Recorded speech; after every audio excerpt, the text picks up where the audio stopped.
They called her the cool teacher. At Las Brisas Academy, Brittany Zamora wasn't just an educator. She was a miracle worker. She was 27, vibrant, and possessed that rare magnetic gift for reaching the kids everyone else found unreachable. To the parents of Goodyear, Arizona, she was the gold standard, the kind of woman you trusted with your child's future without a second thought. But while the rest of the world saw a star, Brittany Zamora was building a shadow. Behind the gamified lesson plans and the bright suburban smile, a predator was hunting in high definition. She didn't use the dark corners of a playground or the anonymity of the streets. She used the very tools the school gave her. She turned a classroom into a hunting ground and a cell phone into a weapon of psychological warfare. She wasn't looking for a student, she was looking for a victim. And she found him in a 13-year-old boy who thought he'd found a friend. What follows is a story of total betrayal. A story of a perfect life that was really a carefully constructed lie, and a father who had to become a digital detective to save his son from the woman the world told him to trust. This is the case of Brittany Zamora. This is silent evidence. Goodyear, Arizona presents itself as a desert mirage of suburban perfection. It is a place of manicured lawns, high-performing school districts, and the kind of quiet safety that parents pay a premium to secure. At the center of this idyllic landscape stood Las Brisas Academy. In 2018, the academy wasn't just a school, it was a sanctuary. And its most trusted guardian was Brittany Zamora. At 27 years old, Zamora was the embodiment of the successful modern educator. She was charismatic, energetic, and possessed a unique ability to connect with sixth graders, a notoriously difficult age group transitioning from childhood to the brink of adolescence. She didn't just teach, she engaged. She used ClassCraft, a digital role-playing app, to turn her lesson plans into quests. To the faculty, she was a rising star. To the parents, she was the teacher they fought to get their children into. To her students, she was cool. But the cool teacher persona was a meticulously crafted camouflage. Behind the bright classroom displays and the encouraging feedback, Brittany Zamora was operating with a predatory calculation that the school's administration failed to see, even when it was mirrored back at them. The grooming didn't begin in a dark alley or a secluded corner of the library. It began in the digital light of the classroom. Zamora used the very tools provided by the school to bridge the gap between professional guidance and illicit intimacy. She made an announcement to her class that she was going to be away for a few days. She told a room full of 13-year-olds that she would be bored while she was gone. She invited them to text her. To most, it seemed like a friendly gesture from a teacher who viewed her students as peers. But for one specific boy, it was the opening move in a game he didn't know he was playing. The communication quickly migrated from the school-sanctioned ClassCraft app to the unmonitored shadows of Instagram. The shift in tone was immediate and devastating. The professional boundaries didn't just erode, they were detonated. The "Hi, Mrs. Zamora" from the student was met with a "hi," and then a "Would it be weird if I sent you a winky face?" from the adult. From there, the digital trail became a descent into obsession. She began calling herself Bae. She used the word baby with a frequency that signaled ownership. She was no longer teaching him, she was claiming him. While the community saw a devoted wife and a passionate educator, the reality was a woman leading a double life of staggering risk. She wasn't just texting, she was sending photos, explicit full-body images, underwear shots. She was flooding a 13-year-old's phone with images that his brain wasn't yet equipped to process, creating a psychological bond built on secrecy and a false sense of adult maturity. She was bold. She was so confident in her status as the perfect teacher that she allowed the relationship to bleed into the school day. They flirted during recess. They lingered in the classroom after the bells rang. Other students noticed. 3 girls actually reported her for favoritism, sensing that the attention she showered on this one boy was weird. But the system protected its own. The principal, blinded by Zamora's reputation, dismissed the concerns as a simple misunderstanding. He told the boy to stop hanging out with her at recess because the other kids were jealous. That failure to intervene gave Zamora the green light she needed to move from the digital to the physical. The betrayal of trust wasn't limited to the school hours. She began hunting for opportunities in the boy's personal life. When she found out he was staying at his grandparents' house, she saw a window. She waited for his husband to go fishing, using her own marriage as a timing mechanism for her crimes. She texted the boy, asking if he was alone. When he told her his family was asleep, she demanded the address. She pulled up in a blackish-purple Mazda, an older car with a teacher-themed license plate. In the quiet of a suburban night, under the very roof where the boy's grandparents slept, the physical abuse began inside that vehicle. It wasn't a mistake. It wasn't a lapse in judgment. It was a planned, predatory encounter initiated by a woman who knew exactly what she was doing. But the secret world Zamora had built was about to be dismantled by the very technology she used to create it. The boy's parents had noticed the change, the withdrawal, the sudden need for privacy, the way he insisted on shutting his bedroom door at night. They didn't see a growing boy. They saw a child in trouble. They installed Sentry PC, a monitoring app designed to give parents a window into the digital lives of their children. One afternoon, the father's phone began to vibrate with a relentless string of alerts. The word baby was flagging the system over and over. He opened the logs and saw the Instagram handle. He recognized the name. He recognized the face of the woman who had sat in his home and offered to tutor his son. The rage of a parent discovering their child has been preyed upon is a force of nature. He didn't call the school. He didn't call the police. Not yet. He walked into his son's room, held up the phone, and forced the truth into the light. "Who is this? Who are you talking to?" The boy looked at his father, shaking, physically cold from the shock of the secret being ripped away. "My teacher." The facade was gone. The star teacher of Las Brisas Academy was about to become the most hated woman in Arizona. The admission didn't just break the silence. It detonated the life the family had built. When a 13-year-old boy looks at his father and identifies his teacher as his lover, the world stops spinning. For the parents, the betrayal was multi-layered. They hadn't just trusted the school, they had trusted the woman. Brittany Zamora had been in their home. She had looked them in the eye. She had used the language of mentorship, offering tutoring and extra help to build a bridge of access that she used to walk straight into their son's life.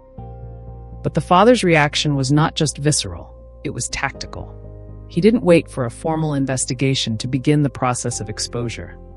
He picked up his son's phone, dialed the number of the star teacher, and he hit a record. On one end, a father consumed by a protective fury, his voice shaking with the weight of the discovery. On the other, Brittany Zamora, the woman who, until that second, believed she was the smartest person in every room. The father's anger is immediate. He doesn't mince words. He demands to know how an educator, a woman trusted with the safety of children, could cross a line so dark and so final. He calls her behavior exactly what it is: predatory. He tells her, with the cold clarity of a man who has already made his decision, that she is never to contact his family again. He warns her that the next time they speak, it won't be over a cell phone. It will be in a court of law. He tells her that her husband, the man she claimed to love, deserves to know the truth about the monster living in his house. Zamora's response is a masterclass in desperation. She tries to steady the conversation, her voice pitched in that calm, teacherly tone she used to command her classroom. She doesn't lead with an apology. She leads with a negotiation. She asks the father if they can meet. She suggests they sit down and talk things through privately. She is fishing for a way to keep this quiet, hoping that she can charm or manipulate the situation into a settlement outside the reach of the police. But the father is a wall of granite. He refuses. He makes it clear that there will be no backroom deals, no quiet resignations, and no hidden truths. This will not be minimized. It will not be handled behind closed doors. Then, the call takes a bizarre, surreal turn. Zamora tells the father that her husband is standing right beside her. She asks if he can speak. The father agrees, and suddenly, the best husband in the world is on the line. The confrontation grows even more jagged. The father doesn't offer him sympathy. He offers him a warning. He tells the husband that he is standing beside someone who has done something unforgivable. He tells him, man to man, that he should walk away from her before the ship sinks completely. The call ends in a surge of static and rage, but the damage is absolute. The recording is the first piece of hard evidence, a self-incriminating testament to her awareness of the situation. By the time the sun rose over Goodyear the next morning, the perfect life of Brittany Zamora was already in a state of total collapse. The father headed straight to Las Brisas Academy. He didn't go to the front office. He went to the authorities. Officer McFadden, the school resource officer, was pulled into a meeting that felt like an autopsy of a living tragedy. The parents sat across from McFadden and laid out the digital evidence. They explained the Sentry PC app, the silent watchdog that had finally barked. They showed the officer the logs, the baby alerts, and the Instagram trail. But the most devastating part of the story was still locked inside the boy's memory. To get to the truth, the police brought in a forensic interviewer, a specialist trained to navigate the fragile psyche of a child victim. They built a rapport, a thin layer of comfort in a room designed for interrogation. And then the boy began to talk. He described the winky faces on ClassCraft. He remembered the lols and the way she called him Bae, but then he moved into the physical world. He told the interviewer about the first time they met outside of school. It was at his grandparents' house. He was playing outside with his little brother when she texted him, saying she wanted to come over. He told her no, not while his brother was there. She waited. She waited until her husband went fishing. She waited until the boy was alone with his sleeping grandparents. She demanded the address. She pulled up in that blackish-purple Mazda. The boy described the interior of the car, the teacher license plate, and the old, worn-out feel of the vehicle.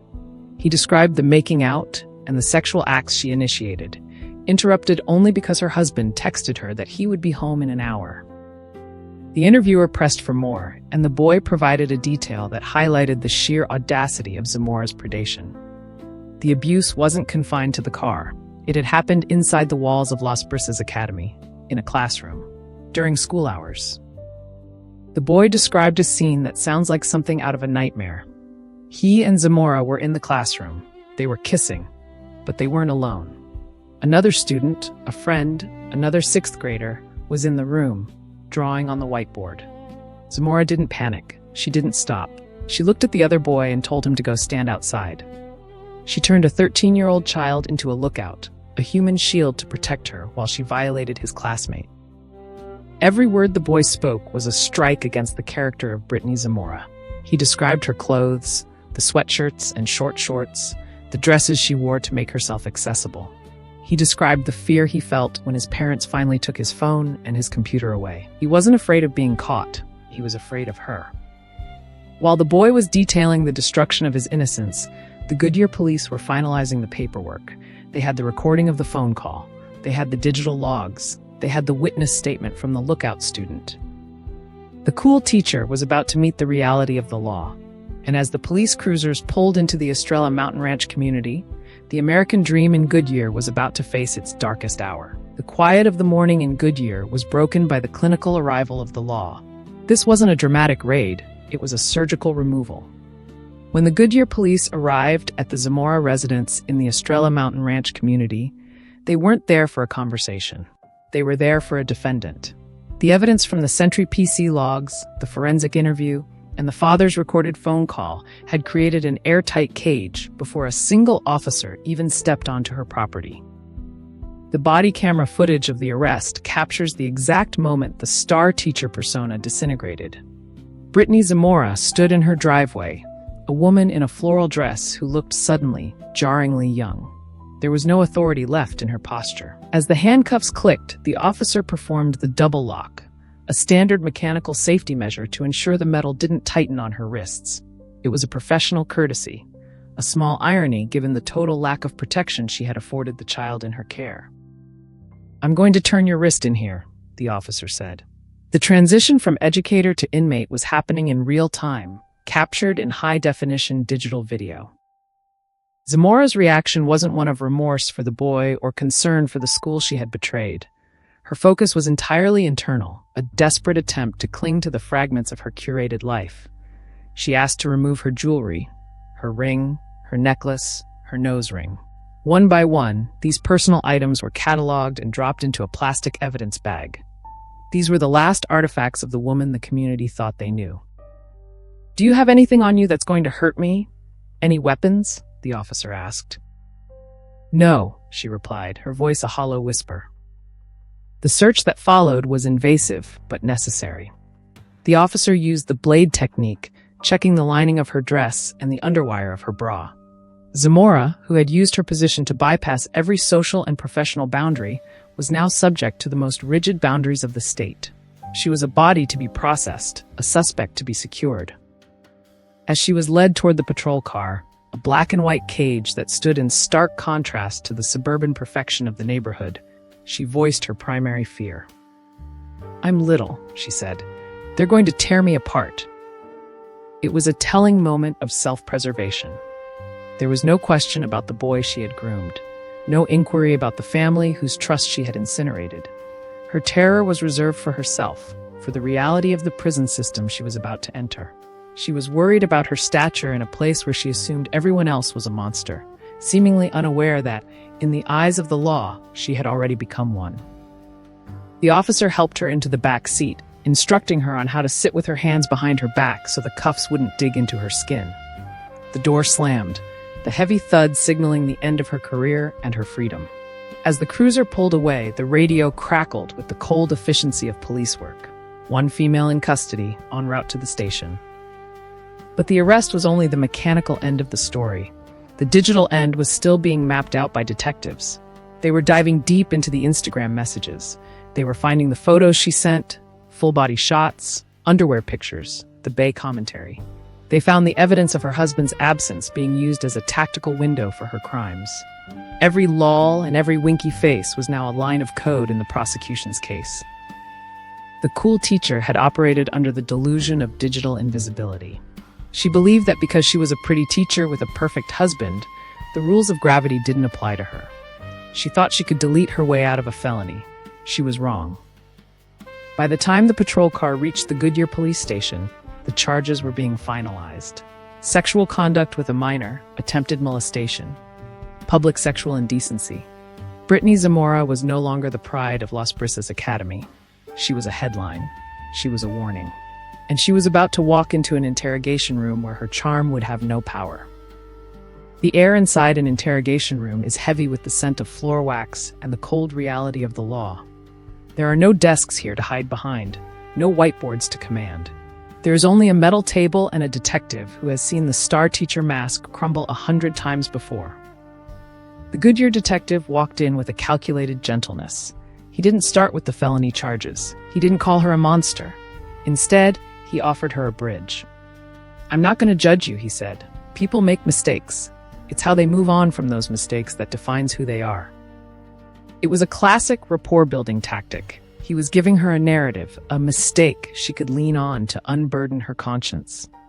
He was inviting her to play the role of the misunderstood educator who simply let a line blur. He was fishing for a confession, and he was using her own vanity as the bait. But Brittany Zamora was no longer the confident woman who manipulated an entire classroom. She sat there, small and defensive, the floral dress a jarring contrast to the cinder block walls. She knew the father had confronted her. She knew her recorded attempt to meet privately was already in the evidence file. She knew the school had locked her out. "Did they tell you why you're here?" the detective asked, his voice steady. "No," she lied. It was a weak, reflexive denial. A desperate attempt to maintain the fiction that she was a victim of a misunderstanding. The detective didn't push. He pivoted to her history. He traced her career from Littleton Elementary to Las Brisas Academy. He noted that she was 27, that she had built a decade-long path to success. He was letting the weight of the life she had just incinerated settle in the room. He was showing her exactly what she had traded for the attention of a 13-year-old boy. "I want you to explain how this came to happen," he said, leaning in, offering her the chance to be the narrator of her own downfall. This was the pivot point, the moment where a suspect either breaks or bunkers down. Brittany Zamora looked at the detective, and the cool teacher persona finally died. The survivalist took over. "Can I have an attorney?" The room went cold. The interrogation was dead. By invoking her Sixth Amendment right, she shut the door on the detective's mistake narrative. She wasn't interested in explaining. She wasn't interested in apologizing. She was interested in damage control. "Is that what you want?" "Okay," the detective said, closing his folder with a sharp snap. The rapport building was finished. the clinical processing began. But even as the legal doors closed, Zamora's obsession with her own image remained. She didn't ask about the boy. She didn't ask about the trauma she had inflicted. She asked if she could go home that day. When the answer was a firm no, she pivoted to her primary concern, the public eye. Do these types of things have to be made public? The detective didn't sugarcoat the reality of the digital age. He told her the truth, that letters go out, parents talk, and the media follows the sirens. He told her that her reputation was a casualty she had already conceded. As she was being processed for the Maricopa County Jail, the pretty teacher facade flickered one last time. She spoke about her height again, her fear of being little in a world of inmates. And then, in a moment of staggering cognitive dissonance, she mentioned her husband. "I have the best husband in the world," she said, clinging to a title that was about to be legally stripped from her. While she was worrying about jail and her husband, the prosecution was looking at the digital DNA. They didn't need her confession. They had the ClassCraft logs. They had Instagram photos of her in her underwear. They had the testimony of the lookout student who had stood outside the classroom door while she violated a child inside. Brittany Zamora was moved from the station to the jail. The star of Las Brisas Academy was now just another booking number in a system that doesn't care about cool teachers. The headlines were already being written. The American dream in Goodyear was over. The shockwave that hit Goodyear, Arizona, was not just about a crime, it was about the death of a reputation. When the news broke, the initial reaction from the community was a frantic attempt to reconcile the woman they saw in the headlines with the woman who stood at the front of the classroom. The star teacher of Las Brisas Academy was now the face of a national scandal. As the details of the investigation leaked, the disbelief curdled into a cold, sharp fury. Parents who had once vied to get their children into Zamora's class were now checking their own children's phones, searching for the digital footprints of a predator. They found a trail that was as clinical as it was devastating. The digital evidence was the anchor that kept the case from drifting. Detectives hadn't just found inappropriate texts, they had uncovered a systematic grooming process. They saw the ClassCraft logs, where the very tools of education were used as a weapon of seduction. They saw the transition from Mrs. Zamora to Bay. They saw the photos she sent, explicit full-body images that turned a 13-year-old's phone into a repository of exploitation.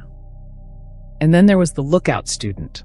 When police interviewed the other boy, the one who had been drawing on the whiteboard, he confirmed the unthinkable. He described exactly what his teacher had asked him to do. He confirmed that while he stood guard outside that classroom door, Brittany Zamora was inside, violating every oath of her profession. It was a detail that stripped away any remaining pretense of a mistake. This was calculated. This was predatory. While the community reeled, Brittany Zamora's personal life was undergoing a total liquidation. The best husband in the world she had praised during her booking was now a man standing in the ruins of a life he thought was real. He wasn't a partner in her crimes. He was another casualty of her double life. The divorce papers were filed shortly after the arrest. The perfect marriage was legally dissolved, leaving Zamora alone in a system that had no use for her charms. In the legal arena, the defense was facing a mountain of objective truth. They weren't fighting a he said, she said battle. They were fighting a digital trail that couldn't be cross-examined. The boy's forensic interview was a masterpiece of corroboration. His descriptions of her purple Mazda, the teacher license plate, and the specific clothing she wore during their encounters were too accurate to be anything but the truth. Facing 20 years of digital DNA and the testimony of multiple students, the star teacher finally surrendered. The bravado she showed during her arrest, the concern about her height, and the hope for a private resolution all evaporated. In 2019, Brittany Zamora stood in a Maricopa County courtroom. The floral dresses were gone, replaced by the orange stripes of a state prisoner. She didn't take the case to trial. She didn't try to explain it away to a jury. She pleaded guilty. She admitted to 2 counts of sexual conduct with a minor and 1 count of public sexual indecency. The plea was a desperate attempt to avoid a life sentence, but the judge was not moved by her history of excellence. The sentence was a hammer blow, 20 years in state prison. As she was led away, the reality of her own words during her arrest finally came true. She wasn't going home. She wasn't going back to the classroom.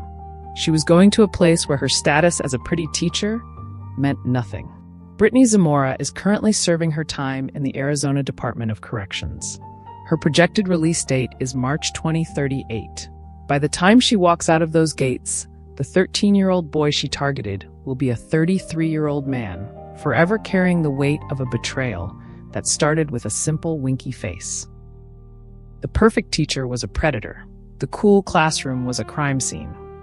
And the American dream in Goodyear, Arizona, had found its nightmare. Thank you for watching this episode of Silent Evidence, True Crime Exposed. If you found this story compelling, please don't forget to like, subscribe, and share. Join us next time as we explore another chilling true crime case. Stay safe and take care.